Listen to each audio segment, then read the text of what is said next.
தேசிய அளவில் 2.4 லட்சம் மாணவர்கள் பங்கேற்கும் லீட் சாம்பியன்ஷிப் போட்டி. பள்ளி மாணவர்களுக்கான தேசிய அளவில் நடைபெறும் மிக பெரும் திறனாய்வு போட்டியின் கோவை மண்டல சுற்றில் 1200 மாணவர்கள் பங்கேற்பர். இந்தியாவின் முன்னணி பள்ளி கற்றல் சேவைகளை வழங்கும் நிறுவனமான லீட் நிறுவனம் சார்பில் பள்ளி மாணவர்களுக்கான 2025 தேசிய சாம்பியன்ஷிப் போட்டிகள் நடைபெற்று வருகின்றது.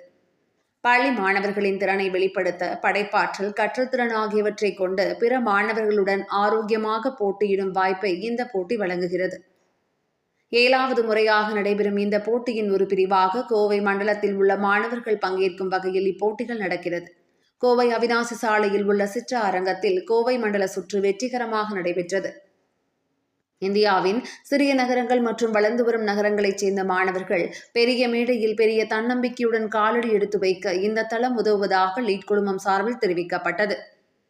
இந்த நிகழ்வில் தமிழ்நாடு, கேரளா மற்றும் கர்நாடகாவில் உள்ள லீட் நிறுவனத்தின் சேவைகளில் சிறப்பாக இயங்கும் பள்ளிகளைச் சேர்ந்த சுமார் 1200 மாணவர்கள், ஆசிரியர்கள், பள்ளி தலைவர்கள் மற்றும் பெற்றோர்கள் உற்சாகத்துடன் கலந்து கொண்டனர். லீட் குழுமத்தின் தலைமை செயல் அதிகாரி மற்றும் இணை நிறுவனர் திரு சுமித் மேத்தா கூறுகையில், இன்றைய பள்ளி கல்வியில் நாம் காணும் மிகப்பெரிய குறைபாடு திறனில் அல்ல, தன்னம்பிக்கையில்தான் உள்ளது.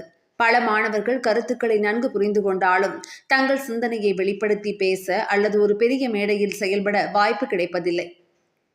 எனவே மாணவர்கள் இவ்வளவு நாட்கள் கற்றுக்கொண்டதை ஒரு மேடையில் தன்னம்பிக்கையுடன் சோதனை செய்ய, நிஜ உலக அனுபவத்தை பெற தேசிய அளவில் ஒரு வாய்ப்பை வழங்குவதற்காகவே இப்போட்டிகள் உருவாக்கப்பட்டது என்று கூறினார்.